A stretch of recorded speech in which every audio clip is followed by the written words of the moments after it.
Hey everyone, welcome to Raj economics and commerce classes. मैं हूं नीरज कुमार और आ गया हूं आप लोगों के बीच में मैक्रो इकोनॉमिक्स का सेकंड वीडियो को लेकर के, है ना। अगर आप 12th सीबीएसई के स्टूडेंट हैं या जैक बोर्ड के स्टूडेंट हैं तो आपके लिए ये सीरीज बहुत काम देने वाला है।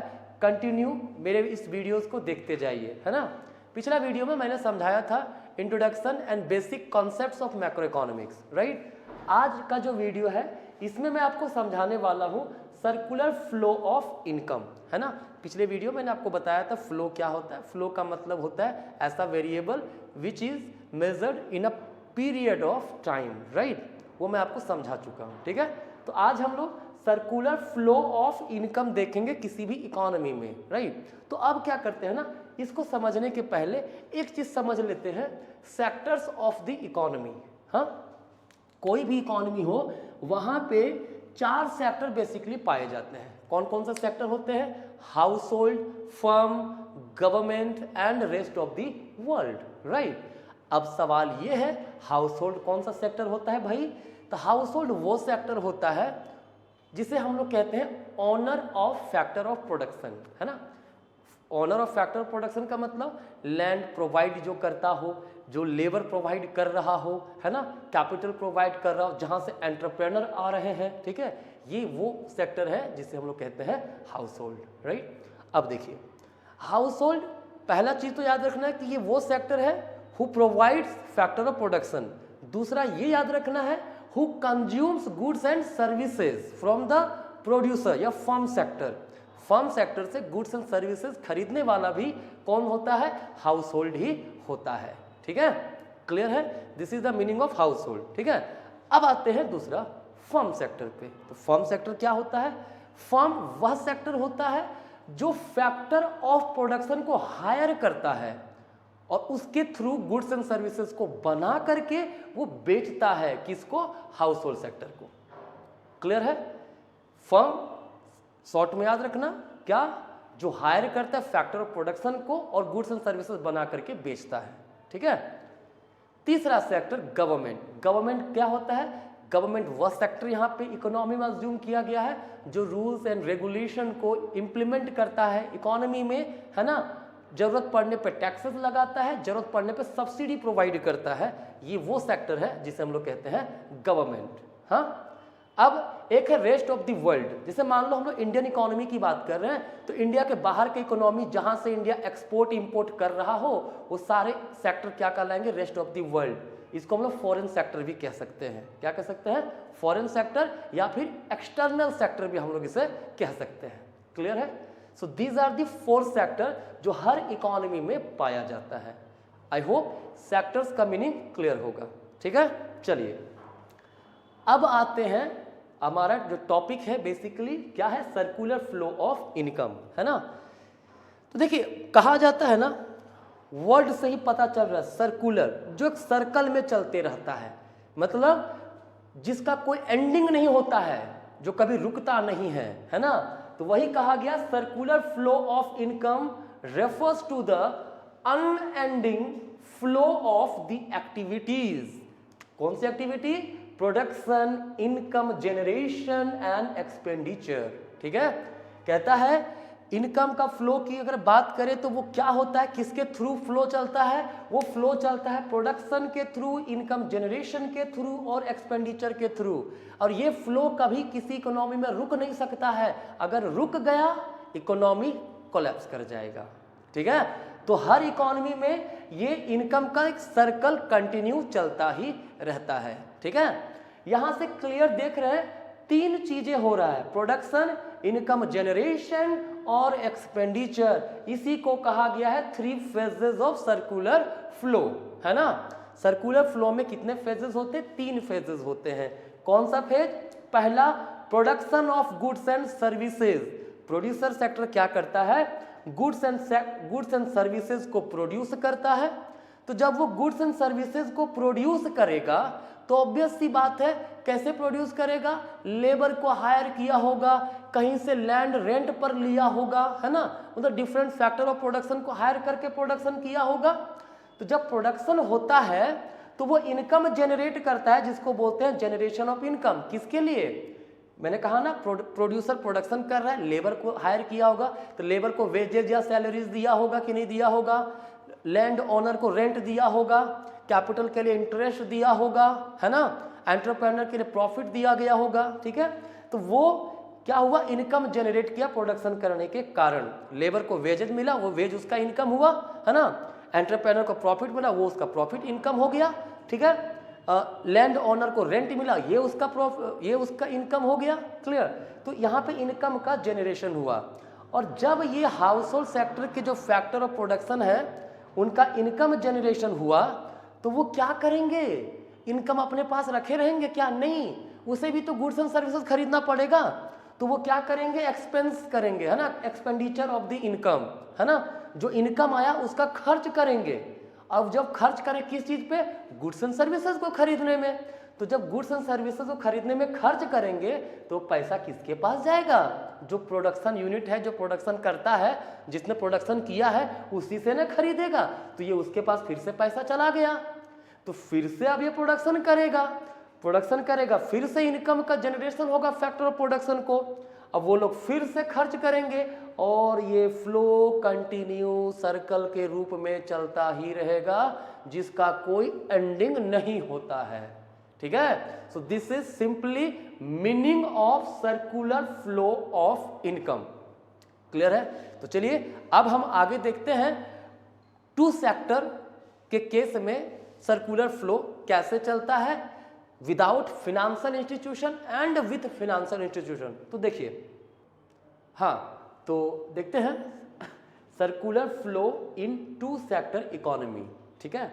मान लीजिए इकोनॉमी में सिर्फ और सिर्फ दो सेक्टर है, अब वो दो सेक्टर कौन कौन से हैं, हाउस होल्ड और फर्म, क्लियर। अभी समझते हैं विदाउट फिनेंशियल इंस्टीट्यूशन, मतलब किसी प्रकार का कोई फिनेंशियल इंस्टीट्यूशन इकोनॉमी में अवेलेबल नहीं है, है ना। फिनेंशियल इंस्टीट्यूट मतलब जहाँ से हम लोग पैसे वगैरह बोरो कर सकते हैं, जहाँ सेविंग कर सकते हैं, ठीक है, उसकी बात हो रही है, क्लियर। तो देखिए कहता है कि अगर हाउस होल्ड और फर्म सिर्फ हो, हाउस होल्ड कौन होता है, अभी मैंने बताया था कि जो फैक्टर सर्विसेज प्रोवाइड करेगा, किसको, फर्म को।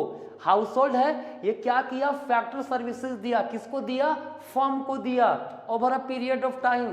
क्या फैक्टर दिया, लैंड प्रोवाइड करवाया, लेबर दिया, कैपिटल दिया, एंटरप्रेन्योर, सब यही हाउस होल्ड सेक्टर से गए कहाँ पे, फर्म के पास गए, ठीक है। क्यों फर्म के पास गए, ताकि गुड्स एंड सर्विसेज को प्रोड्यूस कर सके। तो भाई वो फ्री में तो काम करेगा नहीं, है ना, तो फर्म उसे पेमेंट करती है उस सर्विसेज के लिए जिसको कहते हैं फैक्टर पेमेंट, है ना। लैंड के लिए रेंट दिया, लेबर के लिए वेजेस दिया, कैपिटल के लिए इंटरेस्ट दिया, एंटरप्रेन्योर को प्रॉफिट मिला, क्लियर। तो हाउस होल्ड से फैक्टर सर्विस फर्म के पास गया, अब फर्म से क्या आया, फैक्टर पेमेंट किसके पास, हाउस होल्ड के पास, ठीक है। अब हुआ क्या, फर्म ने जो गुड्स एंड सर्विसेज बनाया उसको खरीद कौन रहा है, उसको हाउस होल्ड खरीदेगा, तो sales of goods and services to household sector, right. तो जब फर्म ने सेल किया गुड्स एंड सर्विसेज को हाउस होल्ड को, तो हाउस होल्ड को पैसा देना तो पड़ेगा ना, तो इसने क्या किया, एक्सपेंडिचर किया ऑन गुड्स एंड सर्विसेज, जो पैसा उसके लिए पे किया, ये है वो, ठीक है।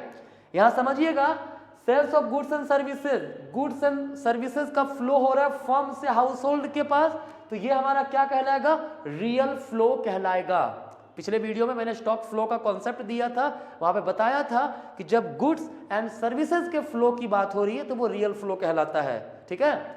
और जब expenditure on goods and services, पैसा पे किया गया, तो वो क्या था, मनी फ्लो था, चूंकि मनी के टर्म में वो पे किया गया, एक्सपेंस किया गया, ठीक है। इसके अलावा हाउस होल्ड ने फैक्टर सर्विसेज दिया, क्या चीज, लैंड, लेबर, कैपिटल, एंटरप्रेन्योर दिया, किसको, फर्म को दिया। ये क्या हो गया आपका, ये आपका हुआ रियल फ्लो, चूंकि सर्विसेज दी जा रही है ना। इसके बदले फर्म ने पैसा दिया, पेमेंट किया, जिसको फैक्टर पेमेंट बोलते हैं, ये हमारा क्या हो गया, मनी फ्लो हो गया, ठीक है। तो two sector model with financial institution में कहा जाता है real flow equals money flow, जितना का रियल फ्लो, जिस वैल्यू का रियल फ्लो हुआ उतना ही वैल्यू का मनी फ्लो होगा, ठीक है, क्लियर है। तो ये तो था हमारा circular flow in two sector model, ठीक है। अब देखिए कहता है ये विदाउट फाइनेंशियल इंस्टीट्यूशन था, ठीक है, लेकिन कभी कभी फिनेंशियल इंस्टीट्यूशन भी अवेलेबल होते, कभी कभी रियलिटी में तो फिनेंशियल इंस्टीट्यूशन होता ही है। तो उस केस में क्या होगा, circular flow in two sector economy with financial institution, है ना। कोई फिनेंशियल इंस्टीट्यूशन मार्केट में अवेलेबल है, इकोनॉमी में अवेलेबल है, ऐसे केस में उसका क्या रोल है। तो हाउस होल्ड और फर्म का रिलेशन तो मैंने यहां से देख लिया। अभी सिर्फ मैं आपको इस फिनेंशियल इंस्टीट्यूशन के बारे में बताता हूं, ठीक है। देखिए हाउस होल्ड जब अर्निंग करता है, फैक्टर पेमेंट मिलता है तो पैसा मिला, ठीक है, तो वो क्या करती है, कुछ ना कुछ सेविंग करने की कोशिश करती है ना, बचा कर रखेगी फ्यूचर के लिए, ठीक है। तो वो कहाँ करेगी, इसी फिनेंशियल इंस्टीट्यूशन में करेगी, ठीक है। इसके अलावा अगर फर्म को जरूरत पड़ा एक्स्ट्रा पैसा का इन्वेस्ट करने का, ठीक है, तो वो कहाँ से लेगा, इसी फिनेंशियल इंस्टीट्यूशन से बोरो करेगा, ठीक है। तो ये रोल है फिनेंशियल इंस्टीट्यूशन का, कहाँ पे, टू सेक्टर इकोनॉमी में। क्लियर। अब यहाँ पे समझिएगा दो कॉन्सेप्ट, क्या क्या मैं इधर इरेज कर रहा हूँ थोड़ा, है ना, देखिए ध्यान से। मैं दो कॉन्सेप्ट आपको इसमें समझा रहा हूँ, क्या, टू सेक्टर इकोनॉमी या फिर सर्कुलर फ्लो की जब बात करते हैं, दो टर्म का बहुत ज्यादा यूज होता है, क्या, leakage and injection, leakage and injection in circular flow, ठीक है। लीकेज का मतलब क्या हुआ, वर्ड लीकेज से क्लियर है, एक पाइप में पानी जा रहा है, एक थोड़ा सा होल हो गया, ठीक है, पानी लीक कर जाएगा, फ्लो क्या होगा, वाटर का स्लो हो जाएगा ना, बस वही चीज है। पूरा सर्कुलर फ्लो हो रहा, 1000 रुपये का मान लो, 1000 रुपीज का फ्लो चल रहा है, अचानक से हाउस होल्ड सेक्टर ने 100 रुपया फिनेंशियल इंस्टीट्यूशन में जमा कर दिया, तो अब तो फ्लो मात्र 900 का ही होगा ना, फ्लो घटा कि नहीं घटा। तो जो फ्लो को कम कर दे, स्लो कर दे, उसे हम लोग लीकेज करते हैं। इस केस में फ्लो को स्लो कौन कर रहा है, सेविंग कर रहा है, तो सेविंग हमारा क्या कहलाएगा, लीकेज कहलाएगा, ठीक है। दूसरी ओर इंजेक्शन, एक पाइप में पानी जा रहा था, उसमें एक और पाइप मोटर सेट कर दिए, पानी का फ्लो क्या हो गया, और तेज हो गया, ठीक है। तो ये कब हुआ, जब और उसमें इंसर्ट कर दिए, है ना। तो वही कहता है, अभी 1000 का फ्लो मान लीजिए चल रहा है, फर्म ने 1000 रुपया लोन और ले लिया और उसे इन्वेस्ट कर दिया, तो अब फ्लो कितना का होने लगेगा, 2000 रुपये का।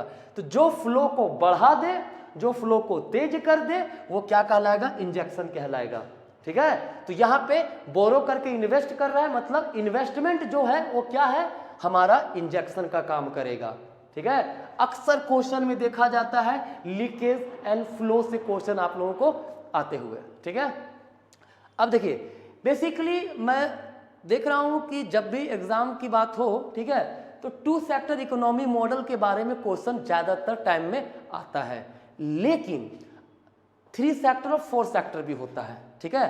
तो 3 सेक्टर क्या है भाई, मैं थोड़ा इसी में आप लोग को समझा दे रहा हूं, है ना।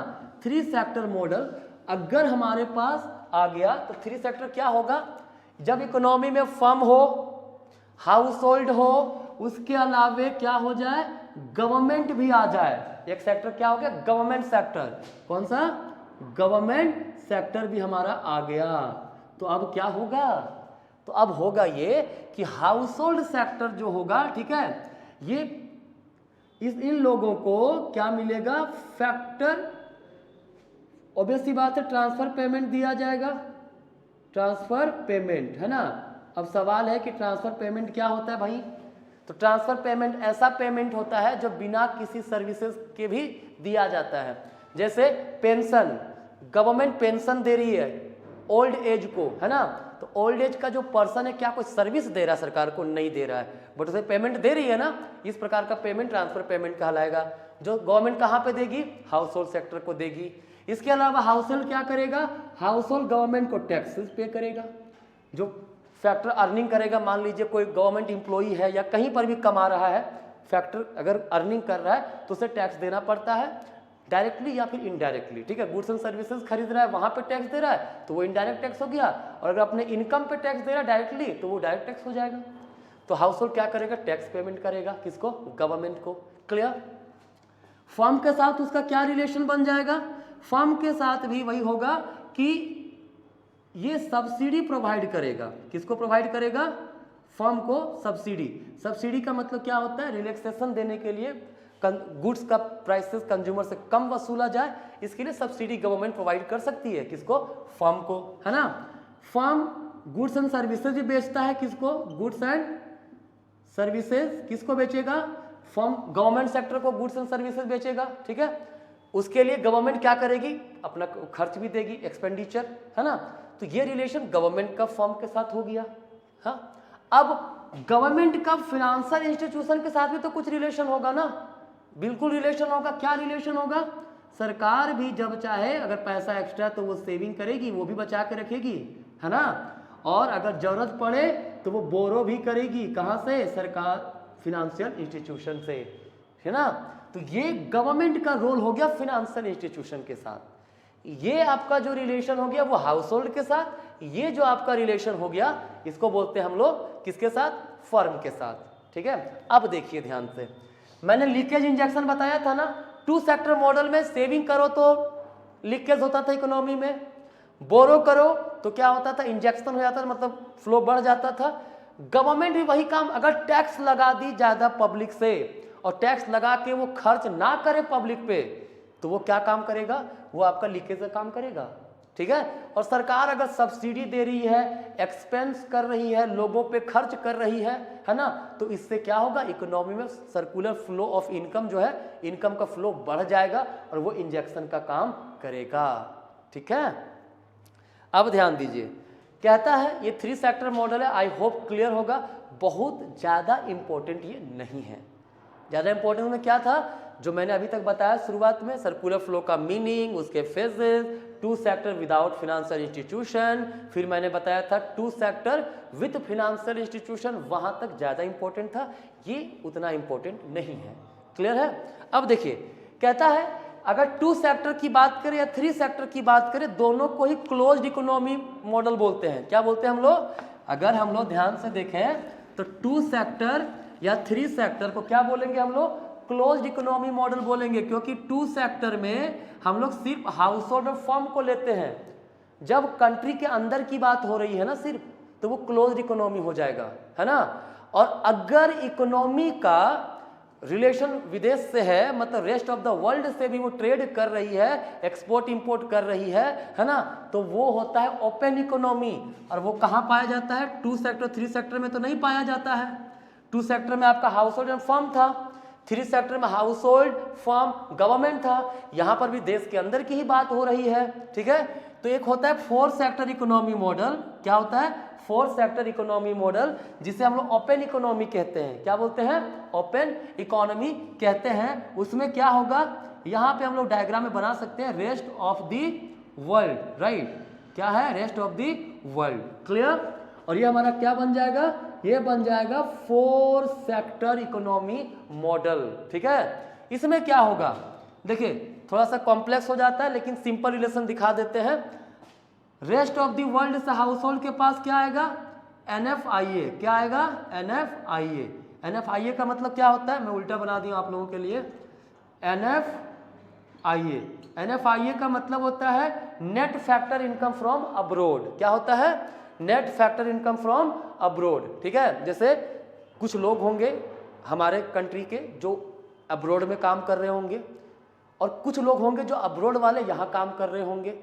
तो इन दोनों का जो इनकम का डिफरेंस होगा, जो यहाँ का व्यक्ति बाहर काम कर रहा है वो कितना पैसा यहाँ पे भेज रहा है, और जो व्यक्ति यहाँ पे काम कर रहा है फॉरेन का, वो कमा के कितना ले जा रहा है, इन दोनों को इनकम का जो डिफरेंस होगा वो NFIA होगा, ठीक है। नेक्स्ट आगे का जो वीडियो आएगा नेशनल इनकम का, वहाँ पे इन सब टॉपिक टर्म्स को मैं डिटेल में डिस्कस करूंगा। अभी बस शॉर्ट में समझिए।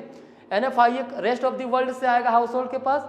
हाउस होल्ड से कहाँ क्या होगा? फैक्टर सर्विसेज आएगा रेस्ट ऑफ द वर्ल्ड में, कोई काम करने गया है, ठीक है। ये रिलेशन है। फर्म क्या करती है? फर्म यहाँ पे एक्सपोर्ट करती है, अपने सामान को बेचती है विदेश में, और वहीं से इंपोर्ट भी करती है।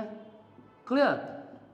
तो ये रिलेशन बनता है हाउस होल्ड और फर्म के बीच में, किसका? रेस्ट ऑफ द वर्ल्ड का। क्लियर? साथ ही साथ गवर्नमेंट के साथ क्या रिलेशन बनता है? गवर्नमेंट कभी कभी डोनेशन देती है, विदेश में किसी कंट्री को गिफ्ट देती है, लोन देती है, ठीक है, या विदेश से लोन लेती है, बोरो करती है सरकार, ठीक है, तो ये रिलेशन गवर्नमेंट का रेस्ट ऑफ द वर्ल्ड के साथ बनता है। इसे दिखाने की बिल्कुल आवश्यकता हमें अकॉर्डिंग टू योर सिलेबस नहीं है, ठीक है। तो हमको लगता है आपको यहाँ तक जो भी समझाया गया समझ में आया होगा, बट प्लीज कोशिश कीजिएगा कि 2 सेक्टर विथ फाइनेंशियल इंस्टीट्यूशन तक फोकस ज़्यादा कीजिएगा, है ना। मैं इसीलिए बता दिया हूँ 3 सेक्टर 4 सेक्टर, क्योंकि कभी कभी क्वेश्चन कुछ ऐसा पूछ देगा और नहीं चाहता हूँ कि आप किसी प्रकार से कंफ्यूज हों, ठीक है। तो आज का वीडियो आपका आज का यहीं तक। नेक्स्ट में आता हूँ आपके पास अलग टॉपिक, नेक्स्ट टॉपिक को लेकर के। चलिए, धन्यवाद।